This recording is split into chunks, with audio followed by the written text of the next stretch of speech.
Hello, Book Thinkers family. Today's book tip is going to come from this book right here, Fit for Success by author Nick Shaw. And the subtitle reads, Lessons on Achievement and Leading Your Best Life. I really enjoyed reading this book. I've been reading it each and every morning out here on my balcony in Medellin, Colombia. And there are so many fantastic things about this book. One thing that I loved was that the author Nick and I, both of us are named Nick, we have so much in common, including the first book that we read, which was Rich Dad, Poor Dad, and he references so many other good books and authors in here that I've also read and love, and so I just know that we both value personal development in a very similar way. Today's lesson from the book, or the things that I'm going to introduce you to, are pretty scattered. There's a couple different subjects that we're going to cover, but the first one is going to come right out of this book, right out a quote that I'd like to read to everybody. And it's on the internal locus of control.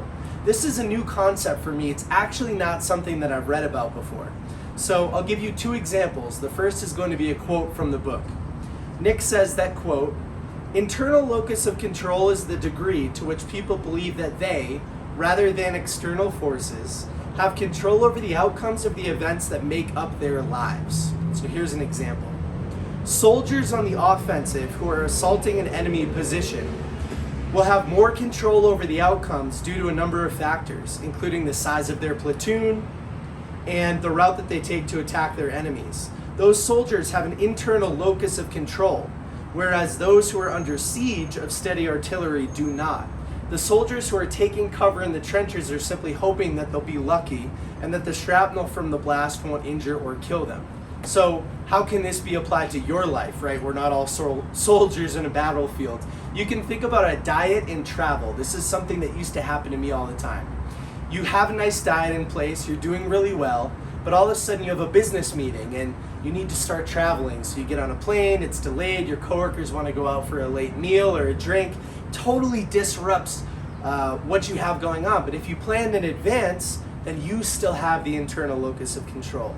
You are still on the offensive. And so when I used to travel, I was maintaining this activity spreadsheet. And whenever I would travel or have fun in Colombia like this, my activity completion percentage, so my goals, my results, they'd be way down. And it was so obvious to me, like a sore thumb. Every single time I traveled, I went way down. So I began to prepare in advance. I wanted to be on the offensive. And so that's a concept that Nick introduces in this book. Now I have a better way to articulate it, which I'm super happy about. Nick also talks about one of my favorite subjects in the world, Stoic philosophy, in this book. And so I really appreciate when an author like this takes the time to point out the importance of Stoic philosophy. It's a very actionable philosophy. It's not meant to just sit around and debate on the front steps. It's meant to apply to your real life. And so Nick, he goes into Stoic philosophy a little bit, talks about the importance of Marcus Aurelius, some of the meditations quotes that he has. Really enjoyed that piece.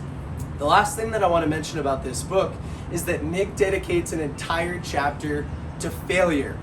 Isn't that a little bit ironic? Fit for Success, and there's an entire chapter on failure. Well, at Book Thinkers, you know we love people that talk about failure. It's very important to realize that within each obstacle there is an opportunity. A little bit of Stoic philosophy there too. And at the end of each chapter, Nick also has something that he calls putting it into practice. And in the failure chapter specifically, he says, write down 3 failures.